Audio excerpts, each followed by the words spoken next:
আজকে আমরা জানব হজরত সৈয়দ মীরা হোসাইন রাহমাতুল্লাহি আলাইহির জীবনী সম্পর্কে। তিনি এমন একজন ব্যক্তি যার জানাজা স্বয়ং শাহেনশাহ হিন্দ আতায়ে রাসুল হজরত খাজা গরিবে নওয়াজ রাহমাতুল্লাহি আলাইহি পড়িয়েছিলেন। হজরত সৈয়দ মীরা হোসাইন রাহমাতুল্লাহি আলাইহির মাজার শরীফ ভারতের রাজস্থানের আজমির শরীফ তারাগড় পাহাড়ের উপরে অবস্থিত। তিনি হজরত সৈয়দ মীরা হোসাইন মাসাদি তারাগড়ি রাহমাতুল্লাহি আলাইহি নামে পরিচিত। হজরত সৈয়দ মীরা হোসাইন রাহমাতুল্লাহি আলাইহির বাবার নাম হজরত সৈয়দ মোহাম্মদ ইব্রাহিম মুহাদ্দিস মাসাদি রাহমাতুল্লাহি আলাইহি। ওনার মায়ের নাম হজরত বিবি হাজেরা বিনতে মোহাম্মদ হামিদ মাক্কি রাহমাতুল্লাহি আলাইহি। তিনি হজরত মাওলায়ে কায়নাত শেরে খোদা মাওলা আলী আলাইহি ওয়াসাল্লামের বংশধর ছিলেন। ওনারা মদিনার মনোয়ারা থেকে হিজরত করে মাসাদে মুকাদ্দাসে চলে আসেন। মাসাদ হল ইরানের সবচেয়ে বড় প্রসিদ্ধ শহর। তিনি ইরানের মাসাদ শহরে ছিলেন বলে ওনার নামের শেষে মাসাদি যুক্ত করা হয়েছে। হজরত মীরা হোসাইন রাহমাতুল্লাহি আলাইহি তিনি নিজেকে লুকিয়ে রাখতে পছন্দ করতেন। এই জন্য তিনি দুনিয়াবি লেবাসে থাকতেন। তিনি সুলতান শাহাবুদ্দিন গৌরীর আমলে হিন্দুস্থানে আসেন।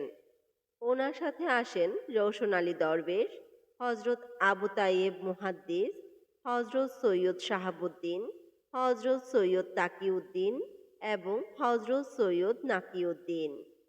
হজরত মীরা হোসাইন রাহমাতুল্লাহি আলাইহি হিন্দুস্থানে এসে খাজা গরিবে নেওয়াজ রাহমাতুল্লাহি আলাইহি এর সাথে সাক্ষাৎ করেন। খাজা বাবা তখন রাজস্থান দখল করে রাজস্থান চালানোর ভার দেয় শাহাবুদ্দিন গৌরীকে। পরবর্তীতে আজমি শরীফ থেকে শাহাবুদ্দিন গৌরী গাজানিতে চলে যান এবং এই ক্ষমতা কুতুবুদ্দিন আইবেককে দিয়ে যান। কুতুবুদ্দিন আইবেক হিন্দুস্থানের কোনায় কোনায় ওনার সৈন্যবাহিনী নিয়োগ করেছিলেন। শাহাবুদ্দিন গৌরী রাজা পৃথ্বীরাজের ছেলেকে আজমি শরীফের হাকিম তথা গভর্নর নিয়োগ করে গিয়েছিলেন, কিন্তু সে ইসলামের হুকুম মতো চলতো না। যখন এই খবর কুতুবুদ্দিন আইবেকের কানে গেল, তখন তিনি পৃথ্বীরাজের ছেলেকে সরিয়ে হজরত সৈয়দ মীরা হোসাইন রাহমাতুল্লাহি আলাইহিকে আজমি শরীফের সেনাপতি ও গভর্নর নিয়োগ করলেন। হজরত সৈয়দ মীরা হোসাইন রাহমাতুল্লাহি আলাইহি খাজা বাবাকে খুব ভালোবাসতেন। তিনি প্রায়ই খাজা বাবার দরবারে আসা যাওয়া করতেন। খাজা বাবাও ওনাকে খুবই মহাব্বত করতেন। এই মহাব্বত দেখে হজরত মীরা হুসাইন রাহমাতুল্লাহি আলাইহিকে অনেকেই হিংসা করতেন। হজরত সৈয়দ মীরা হোসাইন রাহমাতুল্লাহি আলাইহি সর্বদাই ইসলাম প্রচারে মানুষকে দ্বীনের দাওয়াত দিতেন এবং লোকজনও ওনার কাছে দলে দলে আসতেন।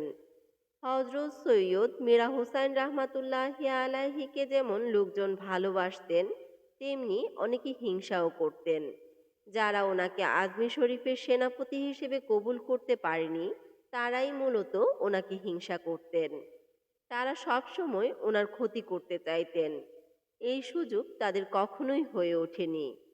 একবার রাজা পৃথ্বীরাজের জাদুকর জয়পালকে পাঠালেন হজরত সৈয়দ মীরা হোসাইন রাহমাতুল্লাহি আলাইহিকে হত্যা করার জন্য।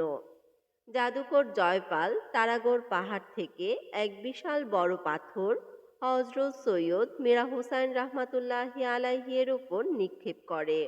তখন হজরত সৈয়দ মীরা হোসাইন রাহমাতুল্লাহি আলাইহি ওনার ঘোড়াকে রেখে নামাজ আদায় করছিলেন।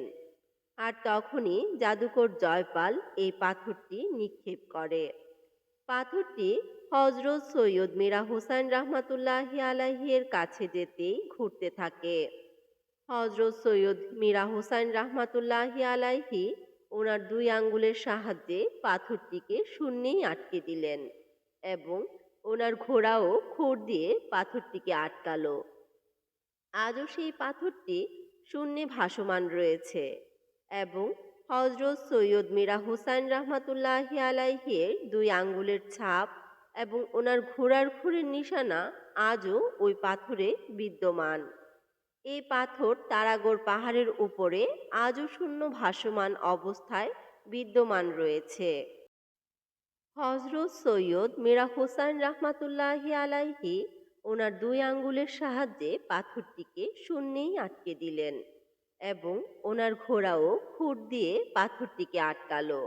আজও সেই পাথরটি শূন্যে ভাসমান রয়েছে এবং হজরত মীরা হোসাইন রাহমাতুল্লাহি আলাইহি এর দুই আঙ্গুলের ছাপ এবং ওনার ঘোড়ার খুরের নিশানা আজও পাথরই বিদ্যমান। সুলতান কুতুবুদ্দিন আইবেক হিন্দুস্তান শাসন করছেন। একদিন কুতুবুদ্দিন আইবেক ঘোড়ায় সফররত অবস্থায় ঘোড়া থেকে পড়ে মৃত্যুবরণ করেন। কুতুবুদ্দিন আইবেকের মৃত্যুর খবর শুনে জায়গায় জায়গায় মানুষজন মারামারি হানাহানি করতে লাগলো। পৃথ্বীরাজের লোকজন ভাবতে লাগলো যে আজমির শরীফকে লুট করে নেওয়া যাবে। হজরত সৈয়দ মীরা হোসাইন রাহমাতুল্লাহি আলাইহি সিপাহীদেরকে নিয়ে তারাগড়েই অবস্থান করছিলেন। পৃথ্বীরাজের সৈন্যদল তারাগড় আক্রমণ করল। ওই দিন হজরত সৈয়দ মীরা হোসাইন রাহমাতুল্লাহি আলাইহির বিবাহ ছিল। ওনার মেহেন্দির উৎসব চলছিল। হজরত খাজা গরিবে নেওয়াজ রাহমাতুল্লাহি আলাইহি হজরত সৈয়দ মীরা হোসাইন রাহমাতুল্লাহি আলাইহিকে যুদ্ধে অংশগ্রহণ করতে খবর পাঠালেন।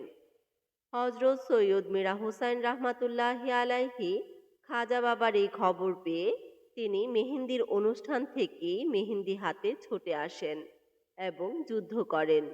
যুদ্ধে হজরত সৈয়দ মীরা হোসাইন রাহমাতুল্লাহি আলাইহি পৃথ্বীরাজের দুর্গ দখল করে নেয়। হজরত সৈয়দ মীরা হোসাইন রাহমাতুল্লাহি আলাইহি যখন তারাগড়ের দুর্গ জয় করে নেয় তখন যুদ্ধের সমাপ্তি ঘটে এবং হজরত সৈয়দ মীরা হোসাইন রাহমাতুল্লাহি আলাইহি ওনার সৈন্যদল নিয়ে তারাগড় পাহাড়ের দুর্গের মধ্যেই অবস্থান করেন। 10ই মহরম যখন হজরত সৈয়দ মীরা হোসাইন রাহমাতুল্লাহি আলাইহি ওনার সৈন্যদের নিয়ে ইবাদতরত অবস্থায় ছিলেন তখন পৃথ্বীরাজের সৈন্যদল রাতের আধারে একটি গুপ্ত হামলা চালায়।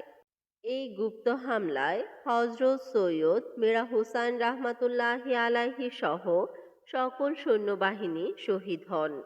পরের দিন সকালে হজরত খাজা গরিবে নেওয়াজ রাহমাতুল্লাহি আলাইহি ফজরের নামাজের জন্য উঠলেন এবং ফজর নামাজ আদায় করলেন।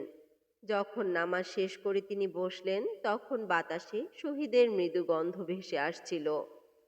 হজরত খাজা গরিবে নেওয়াজ রাহমাতুল্লাহি আলাইহি ওনার ভক্ত মুরিদদের সাথে নিয়ে তারাগড় পাহাড়ে গেলেন এবং হজরত সৈয়দ মীরা হোসাইন রাহমাতুল্লাহি আলাইহি এর জানাজা সম্পন্ন করলেন। হজরত সৈয়দ মীরা হোসাইন রাহমাতুল্লাহি আলাইহিকে তারাগড় পাহাড়ের উপরে দাফন করলেন। বাকি শহীদদেরকে নিচে একসাথে দাফন করা হলো। এই ঘটনাটি 607 হিজরিতে হয়েছিল। বাদশাহ আকবরের সময় সিপাত সালাহ জনাব জাব্বার খাঁ হজরত সৈয়দ মীরা হোসাইন রাহমাতুল্লাহি আলাইহি এর আস্তানা শরীফটি তৈরি করে দিয়েছিলেন। সারা দুনিয়া থেকে মানুষজন ওনার এই আস্তানা শরীফে আসেন। মানুষের মনের আশা, মানত, বাসনা, দোয়া ইত্যাদি ওনার এখানে পূরণ হয়। 13 রজব থেকে 18 রজব পর্যন্ত হজরত সৈয়দ মীরা হোসাইন রাহমাতুল্লাহি আলাইহি এর ওরস শরীফ চলে। এই সময় ওনার মাজার শরীফে গোসল করানো হয়, মাজার শরীফের গিলাপ মোবারক পরিবর্তন করা হয় এবং ওনার মাজার শরীফে মেহেন্দি লাগানো হয়। কারণ উনি বিবাহের অনুষ্ঠান থেকে বিয়ে না করে মেহেদি রাঙানো হাত নিয়ে খাজা বাবার ডাকে চলে এসেছিলেন যুদ্ধ করতে এবং শহীদও হয়েছিলেন। এই জন্য ওনার উরুস শরীফের সময় ওনার মাজার শরীফের প্রত্যেক দেয়ালে দেয়ালে মেহেদি লাগানো হয়। উনি যে সময় শাহাদাত বরণ করেছিলেন সেই সময়টা আসলে মাজার শরীফে একটা কম্পন সৃষ্টি হয়। ওনার মাজার শরীফের দেয়ালে দেয়ালে যে মেহেদি লাগানো হয়েছিল সেগুলো এক ঝাঁকুনিতেই নিচে পড়ে যায়।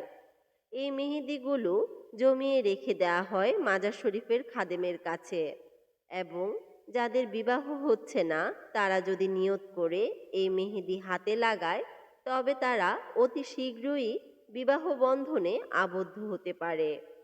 ওনার মাজার শরীফের আরও একটি জ্বলন্ত মোজেজা হলো ওনার মাজার শরীফে একটি গাছ রয়েছে যেটি সারা বছর ফল দেয়। 12 মাস এটার পাতা সতেজ থাকে। যারা নিঃসন্তান তারা যদি এই গাছের ফল খান তবে তারা সন্তান লাভ করতে পারে। একবার এক হিজড়া ওনার দরবারে এসে একটি সন্তান চেয়েছিলেন। তখন তিনি এই গাছের ফল খাওয়ার জন্য বলেছিলেন। এই গাছের ফল খেয়ে হিজড়ার একটি পুত্র সন্তান হয়েছিল। এরপর থেকেই যাদের সন্তান হয় না তারা এখানে আসেন এবং এই গাছের ফল নিয়ে যান। আমরা অনেকেই ইন্টারভিউতে দেখেছি, অনেক মানুষ আসে যাদের সন্তান হয়নি, কিন্তু এই গাছের ফল খেয়ে সন্তান লাভ করেছে। এবং আরও দেখে থাকি অনেকেরই বিবাহ হচ্ছিল না, এই মেহেন্দি লাগানোর পর কয়েক মাসের মধ্যেই ভালো সম্বন্ধের মাধ্যমে তাদের বিবাহ সম্পন্ন হয়েছে। যারা হজরত সৈয়দ মীরা হোসাইন রহমাতুল্লাহ আলাইহির এই দরবার শরীফের গাছের ফল খেয়ে সন্তান লাভ করেন, তারা পরবর্তীতে সন্তানকে নিয়ে আসেন এবং ওনার এখানে সন্তানের সমপরিমাণ মিঠাই, গুড়, চিনি ইত্যাদি বিতরণ করে যান।